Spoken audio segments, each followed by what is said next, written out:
অপবাদ দিলে মাফ করব না, তবে আমার কোনো দোষ জানা থাকলে এটা আড়ালে বলা বলি করবেন। আমি আপনাকে পাইলে, সাক্ষাৎ পাইলে চা খাওয়াবো ইনশাআল্লাহ। কেন এই অনুমতি কেন দিলাম? যে গীবত দিয়ে হারাম, তা অনুমতি দেন কেন দিলাম অনুমতি? আমার কোনো দোষে যদি আমি গুনাহ করে থাকি, ওই দোষটা আপনি আরো 10 জায়গা বলা বলি করলে আমার এই গুনাহটা আপনার আমল নামায় চলে যাবে, ওইতে কিছু নেকি এসে আমার শূন্য স্থান পূর্ণ হয়ে যাবে। আমার এই সহজ একটা ইনকাম সোর্স খুলিয়ে নিলাম। এই জন্য আমার কোনো দোষ জানা থাকলে বলবেন, বলবেন তো ইনশাআল্লাহ? বলবেন না? কারটা বলবেন, যে আপনার শত্রু তারটা বলবেন। আমারে ভালোবাসেন, মোহাব্বত করেন, আমি দেশি হুজুর, দেশি বাংলায় কথা বলি, ভালো লাগে শুনতে, এই মোহাব্বতে বসিয়েছেন। এই মোহাব্বতে আমার এই উপকারটা করবেন না, যে আপনার শত্রু তারে নিয়ে তার এই উপকারটা করবেন। শয়তান, আস্ত কবির, বেয়াদব, বদমাইশ, এই সেই কইতেছে, যা যা কইতেছেন আপনার আমল নামা থেকে নেকি তার ফান্ডে চলে যাচ্ছে, ওখান থেকে গুনাহ আসছে, সেই গুনাহটা আপনার দিয়ে বলতেছে। ঠিক কিনা? মানুষে গীবত করে কার? শত্রু যে তার। এখন বাংলাদেশ সকলের নজরে গীবতে ভরপুর হয়ে গেছে, সকলের জবারে গীবতে ভরপুর হয়ে গেছে। টার্গেট করে গীবত করো না, দরকার নাই। উন্মুক্তভাবে কোরআন হাদিসে বলবো এই এই দোষ করলি এই হয়, তাতে হাসিনের লাগুক আর খালেদার লাগুক আর এরশাদের লাগুক আর মজিবারের লাগুক আর জাল লাগুক আর তার লাগুক, সে সোজা হয়ে বেড়াবে। আমার নাম কইয়ে টার্গেট করে এগুলো গীবত করার দরকার নেই। কথা গান পরিমাসে মাহফিলের ভিতরে সব দল আছে, এখন সামনে বসা আছে, এই জায়গা আমলিগালা ঠকিয়ে গেছে, তাই বলে এই জায়গা কি আমলিগের লোক নাই? তাদেরকে টার্গেট করে শক্ত কথা বলে তাদের কলিজা আগুন লাগে, যা হুজুরকে ওয়াজ আর শুনবো না। যদি মিঠে মিঠে কথা কয়ে সাথে সাথে তালমিল করে কথা বলা যেত, তাহলে মানুষগুলো কথা বসতো, একদিন তারাও পরিবর্তন হতো। কিন্তু এমন ভাবে বলে তাতে মনে হয় যেন আমলিগ সব জাহান্নামেই চলে যাবে, সব আমলিগ কাফের। একটা লোকে দিক তাকান, আমি বলে নেই আমলিগ হোক আর বিএনপি হোক, একটা লোক 5 ওয়াক্ত নামাজ পড়ে, কোরআন শরীফ পড়া শুদ্ধ, ওলামায়ে কিরাম ফতোয়া দেন।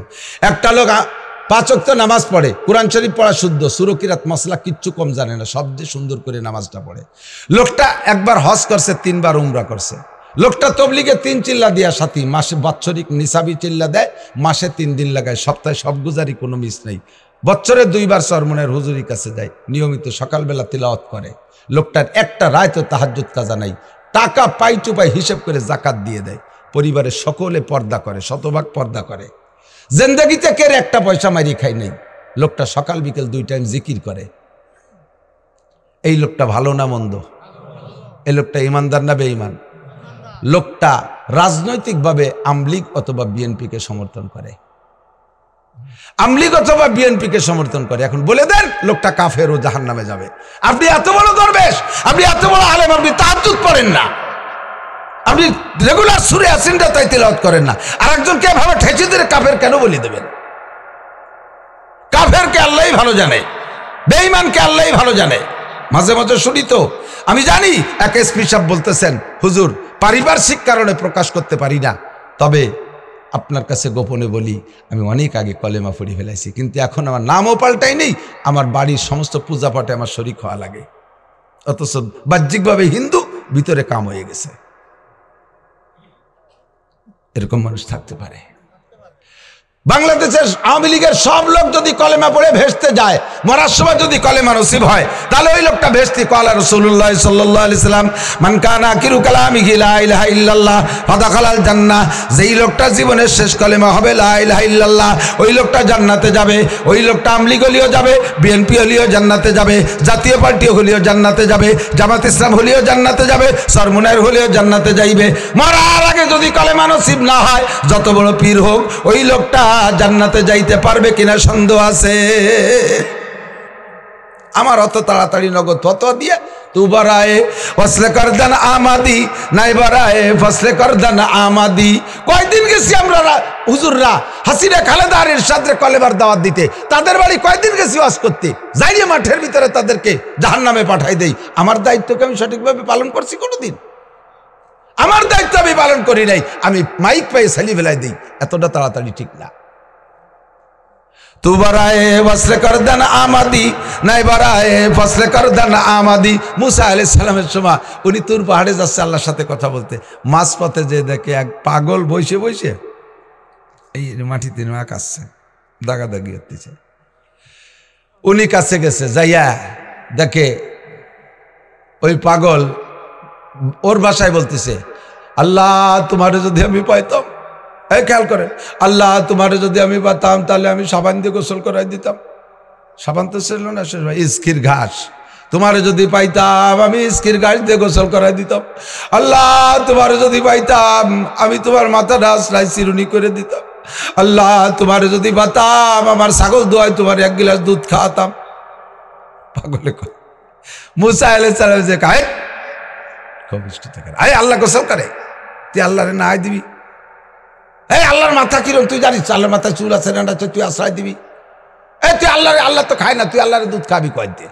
কলি পাগল হতভম্ব হয়ে গেছে এখন ততমত। আর মুসা আলাইহিস সালাম মিজাজি মানুষ, তো পাগলের জানা আছে যে ফেরাউনের বাবর সিরি এক চলতি মারিয়ে ফেলাই দিছে, আর সেই নবী খেয়ে গেছে, তাই তো আমার কপালে কি আছে আল্লাহ জানে, থতমত খেয়ে গেছে। আল্লাহ পাক উপর থেকে ডেকে বলছে, ওহি আমদ সোয়ে মুসা আজ খুদা বন্দায়ে মারা চেরা কর দি জুদা, তু বরায়ে ফসলে কর দান আমাদি, নাই বরায়ে ফসলে কর দান আমাদি। আসমান থেকে ওহি আসছে মুসার কাছে, বলো ও মুসা, ও হিয়ামত সোয়ে মুসা আজ খুদা বান্দায়ে মারা চেরা কর দি জুদা।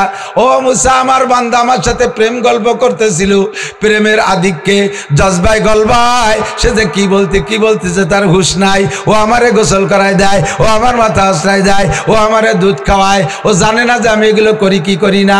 আরে আমার প্রেমে এমনভাবে মশগুল হয়ে গেছে, ওর হুঁশ নাই। বলতেছে আমি আমার বান্দাকে পাগল ডারে নিয়ে প্রেম গল্পের মধ্যে মশগুল ছিলাম, আমার বান্দা আমার প্রেম গল্পের মধ্যে ছিল। মুসা তুমি আমার বান্দারে বিচ্ছিন্ন করে কেন দিলা? তুবারায়ে বসলে করে দান আমাদি, তোমারে তো পাঠাইছি আমার থেকে যারা বিচ্ছিন্ন তাদেরকে আমার সাথে জোড়ানোর জন্য, তুমি কেন আমার সাথে জোড়ানো ডারে ছুটাইয়া দিলা? আমার বয়ানে মানুষগুলো জুড়ে আসুক, যারা যে ভুল করছে ভুলগুলো ধরাই দেব চোখে আঙ্গুল দিয়া, ওই ভুলের থেকে তওবা করে আসুক। এমন ভাষা না বলি যে ভাষার কারণে মানুষের কলিজা আঘাত লাগে, তারা আরো উল্টো নষ্ট হয়ে যায়, আমার শত্রুতে পরিণত হয়ে যায়। ভুল ধরাই দেওয়ার জন্য ওয়াজ মাহফিল, কতক্ষণ ভুল ধরাই দেওয়ার জন্য এদিক দেখেন, মাঝে মাঝে মাহফিল দুই একটা কয়ে যাই, অজের দিক চলে যাবো, সময় নষ্ট হয়ে যাচ্ছে এদিক। এই মাহফিলের শেষে বা মসজিদেও অনেক সময় সালাম, যদি নামাজের পরে কোনো প্রোগ্রাম থাকে, যেমন মাহফিলের প্রোগ্রাম, মাহফিলিতে সালাম ফিরে মাগরিবের নামাজ, ঈশার নামাজের সময় হুজুররা বলে এই অবশ্য কথা কাকার, এই মাইকি কথা বাড়ি জরুরি হলে আছে, মাইকি কথা সবাই শুনি, নালি চুপ থাকবা। মাগরিবের পরে সুন্নতের পরে কেউ নফলের নিয়ত করিবেন না, এই কথাটা বলা ঠিক না। নফল কি? নামাজ না? নফল নামাজ না? ফরজ নামাজের মধ্যে যা যা, নফলের মধ্যে তাই ছাড়া আর কিছু? ফরজের মধ্যে কিরাত আছে না? ফরজের মধ্যে রুকু আছে, সেজদা আছে, নফলের মধ্যে তাই ছাড়া আর কিছু? শুনি আল্লাহ আমার বান্দা আমারে রুকু করবে, আমার বান্দা আমারে নামাজের মধ্যে সিজদা করবে, তুই ঠেকানোর কেডা? তুই নামাজ নিষেধ করতেছিস, মানে আমার বান্দারে আমার সামনে সিজদা দিতে নিষেধ করতেছিস, তোর এই মাতু বাড়ি কেঁদেছে। হ্যাঁ, প্রোগ্রাম আছে বিদায় নফল পড়া যাবে না, কিন্তু ভাষাটা পাল্টাই দেন। ভাষা কি? শুধু সুন্নত পড়েই বসে যাবেন, শুধু সুন্নাত পড়েই বসে যাবেন, তাতে নফলের নিষেধ হয়ে গেছে। আবার সরাসরি ভাবে নফলটাও ভাবে প্রতিবাদও করা হয়নি, নিষেধও করা হয়নি, ফাঁকে তর্জমা আদায় হয়ে গেছে না? দেখবেন একই শব্দ একই কথা একই তর্জমা আসবে, ভাষা দুই রকম অ্যাকশন হবে। একজনের বলছেন তুমি মিথ্যা কথা বলেছো, দেখবেন যে তার চেহারা কালো হয়ে গেছে, আমারে মিথ্যুক বলো।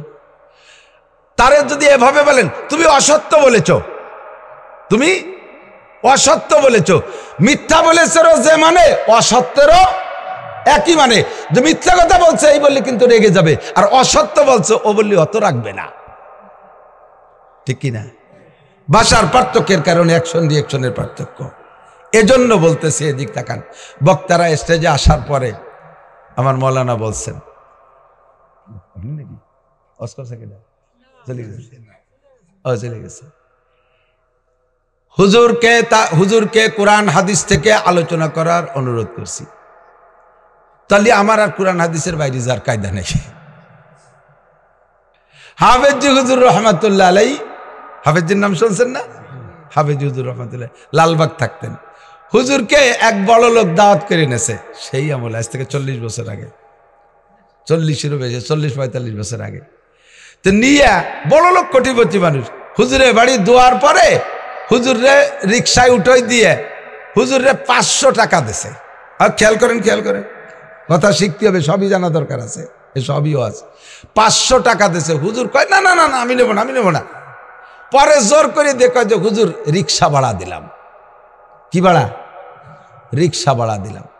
এখন হুজুর রিক্সা ভাড়া দিল তো নিতে হবে, রিক্সা ভাড়া দিছে। রিক্সায় আইসে লালবাগ মাদ্রাসার সামনে নামাই দিছে। ওইটুক শেষ সময় ভাড়া হয় 8 আনার থেকে 1 টাকা। হুজুরে তো ওই লোক দিছে কত? 500। হুজুর ওই 500টা রিক্সাওয়ালারে দিয়ে দিছে। এই নাও তোমারটা। রিক্সাওয়ালাকে হুজুর কি এলেন? 2 টাকা দিলি হয় সর্বোচ্চ। কয় যে না ওই লোক তো আমার এই কটা আয় দিয়েছে রিক্সা ভাড়া দিতে, তোমারে দিয়েছে, আমার তো নীতি দেয় নিত নে। হুজুর রাখেই নাই, তারা জোর করে নিয়ে আসছে, এটা হলো তোমারে দিতে, রিক্সা ভাড়া করে দিয়েছে। আমরা হাদিয়া, আমাদের যে ওয়াজের পরে হাদিয়া দেন, হুজুর এটা আপনার তেল খরচ দিলাম, এটা আপনার পথ ভাড়া দিলাম, তাহলে ওই টাকা দিয়ে আমার তেলই কিনতে হবে, আমার আর অন্য কিছু করি খার কায়দা নেই। আপনার এক দরকার কি? হুজুর যা পারছি আল্লাহর রাস্তায় নিয়ে যান, এটা আপনার হাদিয়া। এরপরে আমি তাই যে তেল কিনি, মাছ কিনি, রসুন কিনি, পেঁয়াজ কিনি, যা কিছু করে বেড়ালাম। কতক্ষণ এইভাবে টার্গেট দিয়ে দেবে না যে আপনারা এই জন্যই দিচ্ছি, তাহলে এবার ওই জন্যই খরচ করা লাগে। এ কথাগুলো জানা দরকার আছে না নাই? আসি অনেক সময় মুসাফায় টুকিটাকি আসে গেলে টুক হয়ে যায় সব কিছু। আসার পরে আমি এই যদি কোটটা খুলি, সাথে সাথে পাশে কেউ থাকলে মোহাব্বতের সাথে খেদমতের নিয়েতে আমার গাছ থেকে কোটটা খুলে দিলাম, গরম টেকতেছেন খুলবো, খুলে দেওয়ার সাথে সাথে পাশের জন নেয়। এই কোটটা নেবেন না কোনোদিন। কোটটা গাছতে খুলে দিলি নেবেন না। কেন নেবেন না? এর মধ্যে আমার মাল আছে, পয়সা কড়ি আছে, মোবাইল আছে, আপনি নিয়ে রাখছেন যত্ন করে। আপনার কায়দায় আপনি রাখার পরে চোরের নজর হয়েছে আমার কোটের দিক। সে কোন ফাঁকে ওর মধ্যে মাল বারোই নিয়ে গেছে, আপনি তা জানেন না। পরে আমার ওই মাল হারাই গেলে জীবন ভরে আমি আপনার পর দোষটা রাখবো যে উনি নিয়ে এই কাম করছে, ঠিক কিনা? হাতের মানি ব্যাগটা মানে ছোট হ্যান্ড ব্যাগটা নেবেন না, ওর ভিতরে জরুরি কিছু থাকে, এগুলো নেবেন না। ওর ভিতরে হারাই গেলে দোষ হবে আপনার। মনে রাখবেন, কেউ রে কখনো পকেটেতে বেরোইয়ে চকলেট দেবেন না। দোকানে সরাসরি কিনে খাচ্ছেন, ওর একটা দাও, একটা দাও। আপনার পকেটে চকলেট আছে, এই চকলেট কেউ রে খাতি দেবেন না। কারণ আর একজনে একটা দোষী চকলেট, একটা অজ্ঞান চকলেট আপনারে দেশে, আপনার ওই লোকরে দেশে, আর আপনি একটা দেশেন, সে সেইটা খেয়ে বেহুশ হয়েছে, লাস্টে দোষ হবে আপনার ডার। কখনো কেউ রে খিলি পান বানাই এনে দেবেন না যে হুজুর পান খান। আর একজনের খিলি খাইয়া বেহুশ হয়ে গেছে, দোষ হবে আপনার, ওই লোক খিলি দিয়েছে। কতক্ষণ এই কথাগুলো, এই বিষয়গুলো খুব খেয়াল রাখতে হবে। আমি আর নামার সাথে সাথে ছাত্ররা দৌড়ে এসে জুতো নেয়, আমি কই আমার জুতো আমি না না হুজুর আমার দেন। ও জুতো নিয়ে ভালো এক জায়গায় সারিয়ে থুয়ে রাত্রি যে ঘুমাই রয়েছে আর এক বাড়ি যেয়ে, এরপরে আমার খালি ভাই বাড়ি যাওয়া লাগে।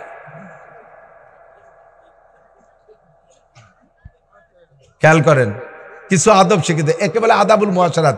হাকিমুল উম্মাত আশরাফ আলী থানভী রাহমাতুল্লাহ আলাইহি এই কথাগুলো দিয়ে একটা ছোট্ট রিসালা রাখছে, আদাবুল মুআশারাত, বৈবাহিক জীবনের আদব। এগুলো জানা দরকার আছে, না জানা চাকার করে সমস্যা। আইসা আমার সাথে মুসাফা করতেছে, এমন ভাবে চাপ দিয়েছে আমার নরমাত কড়কড় করে আঙ্গুলির গুড়া খুলে গেছে। মুসাফা একটু হালকা জাকি দিলে, হাদিসে আছে হালকা জাকি দিলে হাতেতে সগীরা গুনাহ জড়িয়ে যায়। আমি তো শূন্য মানুষ, কাবু 7 ফুট লম্বা, কায়দা মতো জুয়ান একজন আছে, আমার হাত ধরে ছোট্ট একটা খোট দিয়েছে, এনতে খুলে গেছে। আপনার খোটটাও তো মাইপি চুপে দিতে হবে।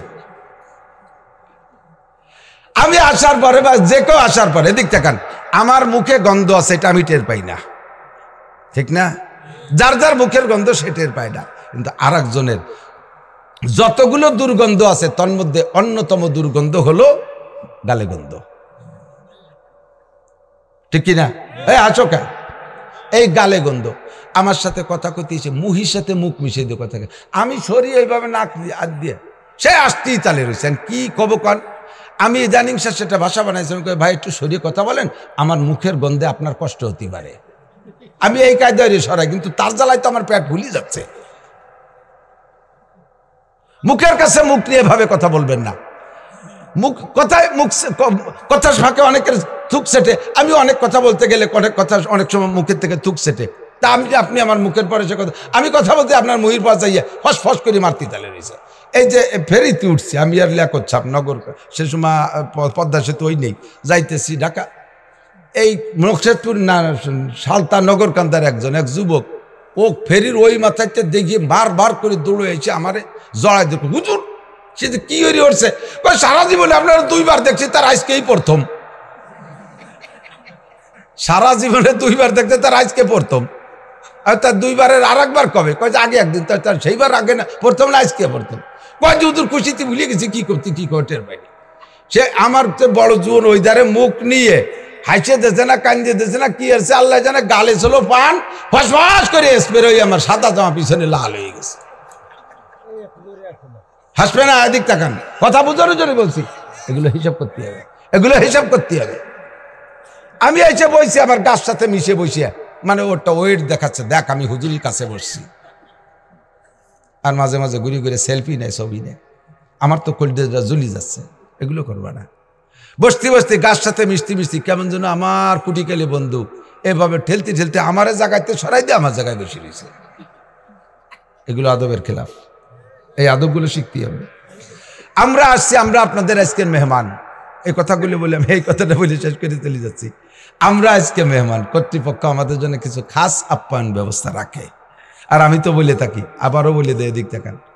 মেহমানদারিতে একরামুজ জাইফ মেহমান হজরত আলী রাদিয়াল্লাহু আনহু সিফাত, আজ-জরবু সাইফ, ইকরামুজ জাইফ, ওয়াস-সাওমু ফিস-সাইফ। হজরত আলী বলেন আমার 3টে জিনিস ভালো লাগে দুনিয়ায়। 1 নম্বরে মেহমানকে তার রুচিসম্মত মেহমানদারি করা। 2 নম্বরে ময়দানে যাইয়ে কাফেররে মারা, এটা আমার খুব ভালো লাগে। 3 নম্বরে গরমকালে রোজা রাখতে ভালো লাগে। হজরত আলীর সিফাত। নবী পাক বলেন মান কানা ইউমিনু বিল্লাহি ওয়াল ইয়াউমিল আখির ফালইকরিম যাইফা। যদি তুমি আল্লাহকে আর আখিরাতকে বিশ্বাস করো তাহলে মেহমানকে মেহমানদারি করো। মেহমানদারি করা হযরত ইব্রাহিম খলিলের সিফাত। ইসমাইল হাসান জিজ্ঞেস করছে, আব্বা আপনি আল্লাহর খলিল হলেন কোন গুণে? আপনি তো ইব্রাহিম নবীউল্লাহ, তা খলিলুল্লাহ হলেন কি গুণে? কয় 3 গুণে। 1 নম্বরে আমি জীবনে কোনোদিন মেহমান ছাড়া খানা খাই না, এই মেহমানের কারণে আল্লাহ আমারে খলিল বানাইছে। 2 নম্বরে দিন ও দুনিয়া আমার সামনে একই সাথে আসছে। দিন ধরতে গেলে দুনিয়া থাকে না, দুনিয়া ধরতে গেলে দিন ছুটিয়ে যায়। এই মুহূর্তে আমি 2 সেকেন্ডও অপচয় করি না। চার দোকানে বসে ফাও গাল গপ্প করে আমি সময় নষ্ট করি না। আমি এই গুণে আল্লাহর খলিল হয়েছি। 1 নম্বর গুণ হলো মেহমানদারি। 1 নম্বর গুণ কি? মেহমান। ইব্রাহিম আলাইহিস সালামের ইন্তেকালের আগে জিবরিল আলাইহিস সালাম এসে জিজ্ঞেস করলেন, তামুতুম তাহিয়া ইয়া খলিল আল্লাহ, ইব্রাহিম আপনি কি বাঁচতে চান না, আরো অনেক দিন বাঁচতে চান নাকি মরতে প্রস্তুত আছেন? ইব্রাহিম আলাইহিস সালাম বললেন, আমি মরার জন্য রেডি আছি, তবে মরার আগে একটা কাজ করে যেতে চাই। বলেন সেটা কি? দুনিয়ায় যতদিন বেঁচে ছিলাম অতদিন মেহমান ছাড়া খানা খাইনি। মরার পরও কিয়ামত পর্যন্ত মানুষ আমার মেহমান হবে, আর মেহমানদারির যে নেকি এটা আমি কবরে বসে পাবো, এমন একটা মেহমানখানা আমি খুলে রেখে যেতে চাচ্ছি। কি উপায় বলো তো জিবরাইল? জিবরাইলকে আমি কব কি রে, শুনিয়ে উপরেতে জিবরাইল যে বলতেছে, আল্লাহ তোমার ইব্রাহিম মরার জন্য রেডি, তবে এই কাজটা না করে মরি তৃপ্তি পাবে না। উনি কি মেহমানদারি খুলতে পারে? আল্লাহ তাআলা বললেন, জিবরাইল জান্নাত থেকে 1 মুঠ লবণ নাও। সারা দুনিয়ার সমস্ত সভ্য জাতি লবণ ছাড়া খানা খাবে না। কম খাক বেশি খাক, বিস্কুট, পিঠে, আটা, ভাত, তরি তরকারি সবার মধ্যে লবণ আছে, আছে না নাই? তাহলে এই লবণের মেহমানদারিটা করতে পারে। 1 মুঠ লবণ নিয়ে ইব্রাহিমের হাতে দাও। ইব্রাহিম হাতের মধ্যে লবণ লগড়াইয়া পানিতে ফেলে দিতে বলো, আর মিকাইলকে বলো পানির মাধ্যমে সারা দুনিয়ার সমস্ত মানুষের কাছে লবণ পৌঁছায় দিতে। বিশ্বের যে যেখান থেকে পানির থেকে লবণ বের করে লবণ খাবে, সবাই আমার ইব্রাহিমের মেহমান, আমার ইব্রাহিম এই মেহমানদারির নেকি পাইতে থাকবে। আমরা সবাই ইব্রাহিম আলাইহিস সালামের মেহমান, উনি কবরে বসে মেহমানদারি নেকি পাচ্ছে। এখন আমাদের জন্য এমন কিছু খাস মেহমানদারি, যে যেমন ব্যক্তি তার চাহিদা রুচি যেমন সেরকম। এখন আমরা সারা বছর বলে ঘুরি দামি দামি খানা খাইতে খাইতে, এখন আর কোনো দামি খানার প্রতি সব চাহিদা নেই। এখন বেঁচে থাকতে খাওয়া লাগবে, যা দেবেন তাই খাই, হালাল খানা হলে হলো। তবে রুচি কি সেইটা বলি। আসার সাথে সাথে প্রাথমিক আঙ্গুর, আপেল, মাল্টা, নাশপাতি, তারপরে কমলা ইত্যাদি ইত্যাদি 5-6 প্রকারের ফল গুটি খানিক দাম, 1 গাদি দাম। গতকালকে সন্ধ্যার সময় একজন মানুষ ইফতারি কিনছি, এই ফল ফুরুরি টুটু এরিয়ে 2 এরিয়ে, তাই লাগছে 650 টাকা। কি পরিমাণ দাম তা তো সবাই যারা কিনে খান জানেন। এত টাকা দিয়ে খাবার দেশেন, এই লাইন ধরে, এই যে এদেরকে শুনি দেন কত ফল দেশে আমারে, একটা ফল আমি আর দেই নেই। রাস্তা বইরে দেখতে দেখতে 6 মাস খাতি খাতি ওর দিকে মনই নেই। বললাম যে গোছাই গোছাই নিয়ে যাও, তোমাকে দায়িত্ব শেষ। সহজ মেহমানদারি, খরচ কম এবং রুচিসম্মত। কয়টা আইসরানিক চাইল ফাটাই বাইটি হলিও গুলাইয়ে দুহেন শীতে ভিটে বানিয়ে একটু শাক রাঁধতে দিয়েন, দেখবেন যে যারে দেশেন সে খায়, আর পাশে যাকে না দেশেন তারা সকলের মতো উকি মারি চাইতে আল্লাহ হুজুর সব কান খাই না বলে একটু হলিজন থই সাফ করে ফেলাই দেবে খাইয়া, অথচ খরচ কম, মেহমানদারি সুন্দর। এমন একটু ব্যবস্থা আমাদের জন্য করছে, এখন যা আমরা 2-3 জনে খেতে পারি, মুসাফা করতে যাইয়ে 20-22 জন গাতি মারিয়ে বসে রয়েছে, এর জ্বালায় ওই ফিটিয়ে কয়েন আমাকে দিতে পারতেছে না। লাস্টে আমি না খাই স্টেজে চলে আসছি, পরে কয় যে হুজুর আপনার জন্য তো এই বানাইছিলাম কি এরি, আচ্ছা সেই সময় দিলে না কয় হুজুর অত মানুষের মধ্যে দেই কি রে, আপনাকে বুঝতে হবে আমরা দূর সফর করে কষ্ট করে আসছি, আসার পরে এখানে বসছি, আমার জরুরত চাহিদা থাকতে পারে, মুসাফা একটু দরকার করে চলে যান, জায়গা গাতি মেরে বসে থাকেন না। আর এক দল আছে এর প্রথম হুজুরিতে খাওয়া শুরু করে, যে দল আসে তাকে দেয়, সেই দলের সাথে খাতি তালিতে আশের মতো গেলে, এই সবগুলো আদবের খেলাফ। এই কিছু আদবের কথা বললাম, কষ্ট হয়েছে নাকি? আদব তাজস্তে আজলুৎফে এলাহি বেনে বরসার বেরো হার যা কে খাহি, আল্লাহ নিষেধ করছেন ওই যা টাইম তুম ফান্তাসিরু, তোমাদের যে কজনের খাওয়া গেছে উঠে পড়ো, জায়গা খালি করে দাও, ওই জায়গা বসে বসে ফাও দরবার হইলে সময় নষ্ট করো না, বাড়িওয়ালাকে ডিস্টার্ব করো না। কষ্ট হয়ে গেছে আপনাদের? আল্লাহ পাক রব্বুল আলামিন ডাক দিয়ে বলেন, বড় মায়ার ডাক, বড় মোহাব্বতের ডাক, এদিক খেয়াল করেন। ইয়া আইয়ুহাল্লাযীনা আমানু, হে আমার অন্ধ জগতের অটল বিশ্বাসী পাগলরা, ইত্তাকুল্লাহ হাক্কা তুকাতিহি, দুনিয়ার কোনো মখলুককে ভয় পেও না, ভয় পাও একমাত্র, জোরে বলেন কাকে? আগুনরে ভয় পা পুড়ায় দেয়, মরার পরে আগুনরে, দুনিয়ার আগুনরে ভয় পাওয়া লাগে না। সাপরে ভয় পাও কামড় দেয়, কামড়ে মারা গেলে মরার পরে আর ওই দুনিয়ার সাপরে ভয় পাওয়া লাগে না। বাঘরে ভয় পাও, ধরে ছিঁড়ে বুড়ে খেয়ে ফেলে, খাওয়ার পরে মারা যাও তোমার, আর ওই বাঘরে, দুনিয়ার বাঘরে ভয় পাওয়া লাগে না। কতক্ষণ ঠিক কি ঠিক না? ও বান্দা, এমন জাত, এমন সত্তাকে ভয় পাও যেই জাত আর সত্তার মরণ নাই, তার সামনে তোমাকে যেতে হবে, অবশ্যই ফিরে যেতে হবে। কুল্লু নাফসিন যায়িকাতুল মাউত সুম্মা ইলাইনা তুরজাউন, এনি ম্যান এভরিবডি, প্রত্যেকটা মানুষ মরণশীল, প্রত্যেকটা প্রাণী মরণশীল, যার প্রাণ আছে সেই মরবে, আর সব প্রাণী মরণের পরে মাটি পর্যন্ত শেষ। সুম্মা ইলাইনা তুরজাউন, শুধু মানুষ তোমরা আমার কাছে পুনরুত্থান হতে হবে, প্রত্যাবর্তন করতে হবে, আসতেই হবে আমার কাছে। কেন ভয় পাবো? আমাকে, আমার দিকে তাকাও ভাই, আমার গোপালগঞ্জবাসী, আমার প্রাণপ্রিয় বন্ধু, সকলের দিকে সকলের কাছে অনুরোধ, আমার দিকে তাকান। আল্লাহকে কেন ভয় পাবো? আল্লাহর সামনে যায় তোমার গোটা জিন্দেগির হিসাব দেওয়া লাগবে, লাগবে, লাগবে, 4 ভাগে হিসাব দেওয়া লাগবে। আন উমরিহি ফিমা আফনা, সাবালেক থেকে নিয়ে মরণকাল পর্যন্ত লম্বা একটা হায়াত, খাটো একটা হায়াত, যে যতটুকু পেয়েছ, এই গোটা জীবনের হিসাব দেওয়া লাগবে। শুনতে শুনতে কান তেলসা হয়ে গেছেন মিয়া, আমার দিক তাকান, আমি এখনই আপনার একটা হিসাব নেব। আমার যারে মনে চায় তারে জিজ্ঞেস করবো, দোয়া কুনুত শুনবো, কারে শুনবো? মোটা দেহ একজন দড়ি দোয়া কুনুত, স্বাস্থ্য ভালো কার? মাথা মোটা কয়জন, মোটা কয়জন নিচে হয়ে গেছে, আল্লাহ আমারে না ধরে। আত্তাহিয়াতু জিজ্ঞেস করলে বলতে পারবেন না, সূরা ফাতিহা জিজ্ঞেস করলে বলতে পারবেন না, দোয়া মাসুরা জিজ্ঞেস করলে বলতে পারবেন না, আপনি দোয়া কুনুত জিজ্ঞেস করলে বলতে পারেন না। আপনি কোরআন শরীফ নামাজের মধ্যে যা পড়েন তার 99% গলত, 99 ভাগ গলত বাবা, তাই দিয়ে আপনার নামাজ হচ্ছে না। এই জিন্দেগির এত বড় মাইর রয়েছে নামাজ ভাঙ্গার কারণ 19টা, তার ভিতরে 1 নম্বর নামাজে অশুদ্ধ পড়া। এই অশুদ্ধ শুধু সুরকিরাত অশুদ্ধ না, নামাজে যা পড়ার তার মধ্যে অশুদ্ধ পড়লেই নামাজ বাতিল হয়ে যায়। কমপক্ষে শুধুমাত্র আল্লাহু আকবার, উঠতে বসতে যে আল্লাহু আকবার বলা লাগে, কয় মিয়া শুদ্ধ করে আল্লাহু আকবার বলেন? শুনি তো, সব কিছু শুনি, কয় আল্লাহু আকবার, আল্লাহু আকবার, আল্লাহু আকবার, কিছুই নেই, বাতিল। আজান দিতে দিশে পায় না, আবার আজান দেওয়ার জন্য ঠোঁটে আলতা মাহাই যে নাইছি দাঁড়াই থাকে সামনে, ইকামত দেয় কি করছু, শুনলি ঘৃণা করে, ওই ইকামত দিয়ে আবার পুনরায় দোহরায় দিয়ে আবার সুন্নাতে মুআক্কাদা। আপনি ইকামত গলত দিয়েছেন, আজান গলত দিয়েছেন, তকবীরের ভাষা গলত, আত্মায়াতু ভর্তি দিশে পান না, সূরা ফাতিহা সূরা কিরাত কিছুই পড়তে দিশে পান না।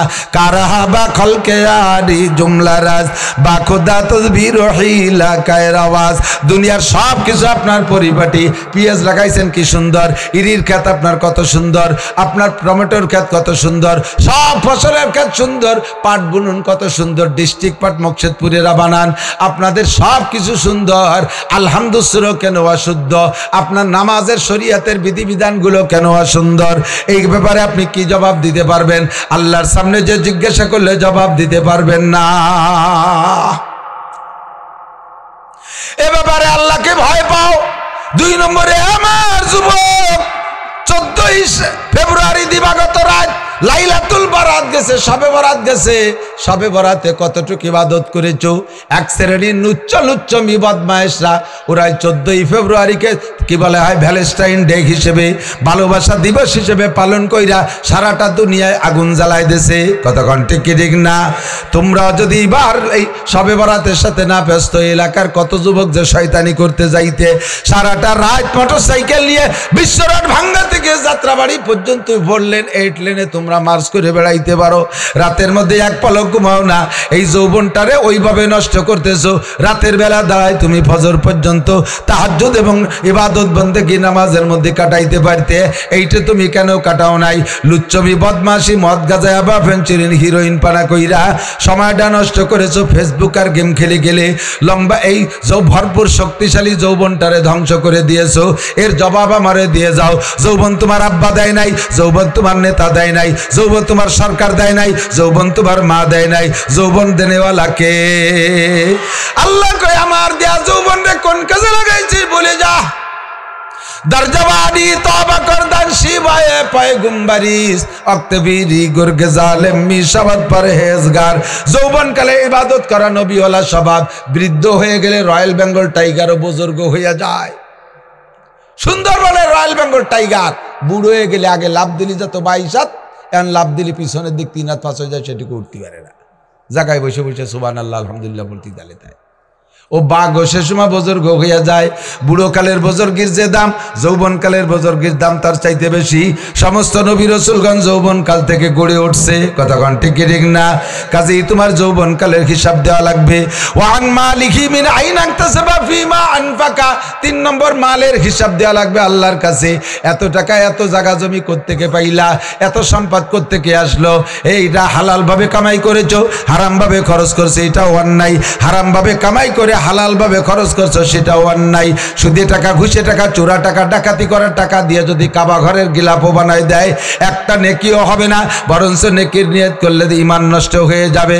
লা সাদকাতা মিন গুলুলিন, হাদিসে আছে আল্লাহ নবী বলেন হারাম মালের কোনো সদকা নাই। চুরি করে টাকা দিয়ে সেই টাকা দিয়ে বিল্ডিং বানায় দেন, ঘুষ খাইয়ে টাকা আইনা 25,000 30,000 টাকা বেতন, 50 লাখ টাকা বাড়ির কাছের মসজিদে দাও। এই টাকা কোন জায়গা থেকে আসে?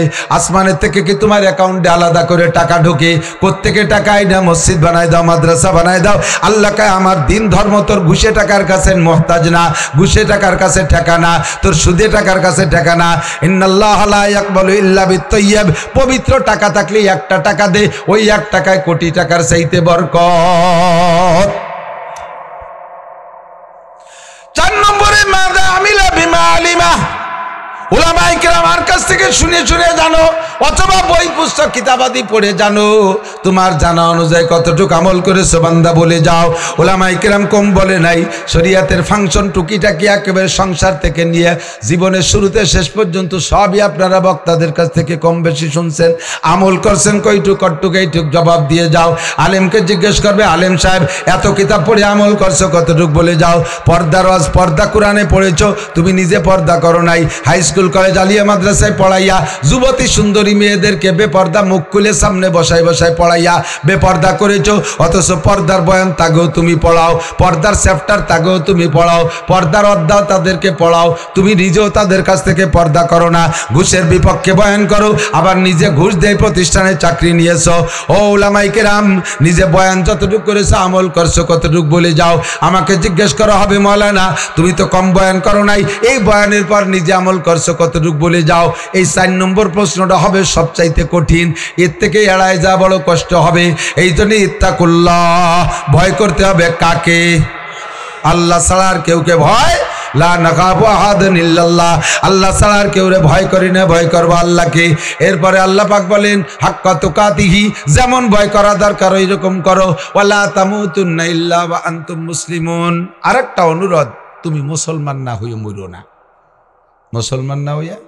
জি আল্লাহ, আমরা মুসলমান হয়েছি। আমার আব্বা আমার 8 বছর বয়সে মুসলমানই দিয়ে দিছে। এইভাবে উনি মুসলমান হয়েছে। ওরম মুসলমান ভারতের বহুত হিন্দু আছে। আমার এক ডাক্তার ছিল, শাহজাহান ডাক্তার, মারা গেছে। কয়ে গেলাম ভারতে চিকিৎসা নীতি, যাইয়া একটা ডাক্তার মানুষ তো নিজের চিকিৎসা নেবে, আবার ওই দেশের থেকে চিকিৎসা দেখে চিকিৎসা শিখবে, খেয়াল থাকে। তো গেলাম একটা হাসপাতালে, যাইয়া এই সার্জিক্যাল সাইড, যেটা অপারেশন সাইড, ওই সাইড দেখতে গেলাম। যে দেই যে 50-60 জন মানুষ শোয়া বিছানে। একে কি অসুবিধা? এরা সবাই মুসলমানই নেছে। কিনেছে? খাতনা নেছে। এখন যে দেশে এত মুসলমান, উনি কইতেছে যে এলাকায় এত মুসলমান, এই এত মানুষ হাসপাতালে, করি একটাও মুসলমান না, সব হিন্দু। তা মুসলমানই নিল কে? কয় যে হিন্দুদের এই পেশাবের মানে শরমগার সামনে, লজ্জাস্থানের সামনে বাড়তি চামড়ার ভিতরে পেশাব আটকে থাকতে থাকতে, পেশাব তো লবণ, তো ওই লবণে খাইয়ে খাইয়ে তাদেরকে ক্যান্সার বানাই ফেলতেছে। একজন ডাক্তারে কইছে যে ক্যান্সারের পুরুষ সঙ্গে ক্যান্সারের আত্মে বাঁচতে হলি খাতনা নিয়ে ফেলো, সেই জন্য ওরা মুসলমানই নিয়েছে। ওরা কলেমা ভোড়া মুসলমান না, ওরা পুরুষ সঙ্গে ক্যান্সারে বাঁচার জন্য মুসলমানই নিয়েছে। এইরকম মুসলমান না। কেমন মুসলমান? আল্লাহ কয় উদখুলু ফিস-সিলমি কাফা, পাক্কা মুসলমান হবা। 50-50 মুসলমান হয়ে আমার কাছে আসলে কাম হবে না। আবা তুমিনুনা বিবাযিল কিতাবি ওয়া তাকফুরুনা বিবায, ফামা জাযাউ মান ইয়াফআলু যালিকা মিনকুম ইল্লা খিzyun ফিল হায়াতিদ দুনিয়া ওয়া ইয়াওমাল কিয়ামাতি ইউরাদ্দুনা ইলা আশাদ্দিল আযাব ওয়া মাল্লাহু বিগাফিলিন আম্মা তা'মালুন। আল্লাহ পাক বলেন, হে বান্দা, পাক্কা মুসলমান হও। তুমি আদাবিদে মুসলমান হয়ে আমার কাছে আসবা না। যদি 50-50 মুসলমান হয়ে আসো, দুনিয়ার জিন্দেগিতে অপমানী আর কিয়ামতের ময়দানে কঠিন শাস্তির ভিতরে পড়তে হবে। কাজেই পাক্কা মুসলমান হও। জানতে চাইলাম আল্লাহ পাক্কা মুসলমানই কয় জিনিসের মধ্যে? আল্লাহ রসুল বলেন বুনিয়াল ইসলাম আলা খামসিন, ইসলামের ভিত্তি 5টা। কয়টা? এই 5টা খুঁটিরে মজবুতির সাথে ধরো। আমি একটু উদাহরণ করে দেখাই। এই যে 5টা আঙ্গুলির মাথায়, 5টা আঙ্গুলির মাথায় রাখছি, এটি আছে না? এটা 5টা খুঁটির উপরে একটা ছাদ দিছে আছে, এই খুঁটিটা ফেলাই দিলাম, থাকবে? একটা খুঁটি মার দিলি পরে ছাদ পড়ে যায়। ইসলামের ভিত্তি, ইসলামের খুঁটি 5টা, 5টাই ঠিক রাখতে হবে। একটা মারি দিবা, 4টে ছাদ ধরে রাখতে পারবে না, তোমার ইসলামের ছাদ ধরে রাখতে পারবে না।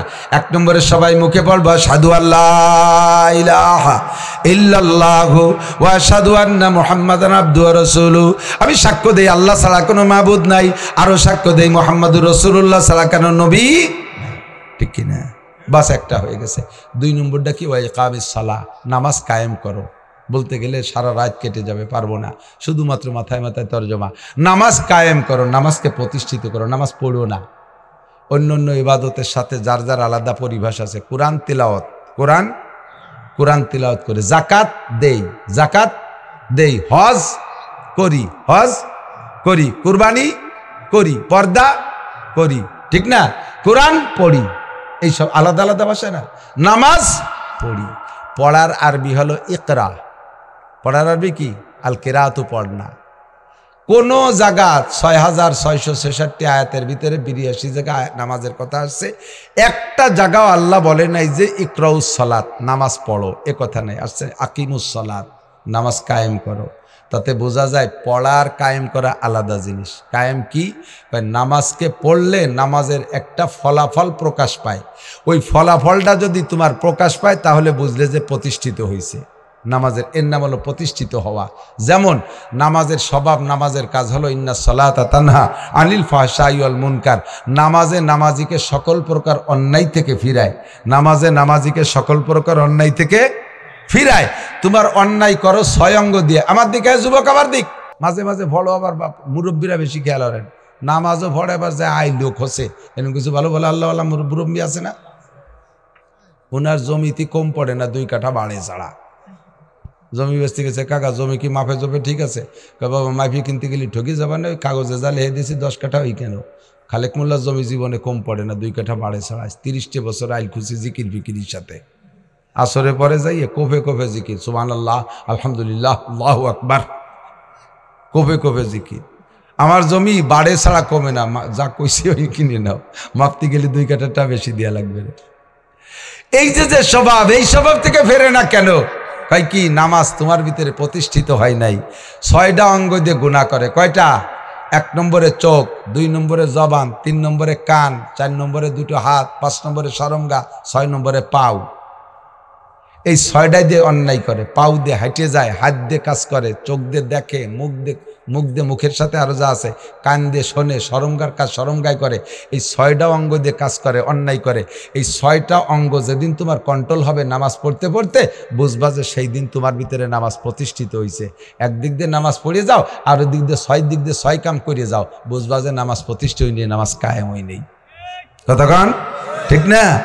নামাজও পড়াবার এই 6 অঙ্গ দিয়ে আকামও করো, ওই নেই কাম। কয় তালি তো আয় না নামাজ পড়। একজনে কইছে তুই একটু নামাজ পড়, নামাজ পড়, নামাজ কালাম পড়া ছাড়া ভালো হতো। কয় যে একটু ভালো পড়বো। নামাজ পড়বে কবে? কিছু আকাম কোকাম আছে, এইগুলোতে একটু ভালো উঠিয়ে একবারে নামাজ পড়বো। তো ভালো নামাজ পড়বি, এ কথাটা কিরম কথা? একজন রুগী বিছানে শোয়া, খুব অসুস্থ, কয় তুই এইভাবে বিছানে না কাতরে একটু ডাক্তারের কাছে যা, একটু ওষুধ পানি খা। কয় যে একটু সুস্থ তারপর ডাক্তারের কাছে যাবো। বোঝেন নাই? অসুস্থ তারে কয় ডাক্তারের কাছে যা, কয় একটু সুস্থ ডাক্তারের কাছে যাবো। সুস্থ হলে তার ডাক্তারের কাছে যাবি কে? ডাক্তারের কাছে গেলি না সুস্থ হবি, বিছানে শুয়ে তো সুস্থ হবি না। আমি একটু ভালো শেষে নামাজ পড়বো। আল্লাহ কয় না, নামাজ যে তোরে ভালো বানাবে, নামাজ পড় তাহলে ভালো হবি। আগে ভালো হয়ে কেউ নামাজ পড়তে পারে না, নামাজে তোরে ভালো করবে। কথা কন।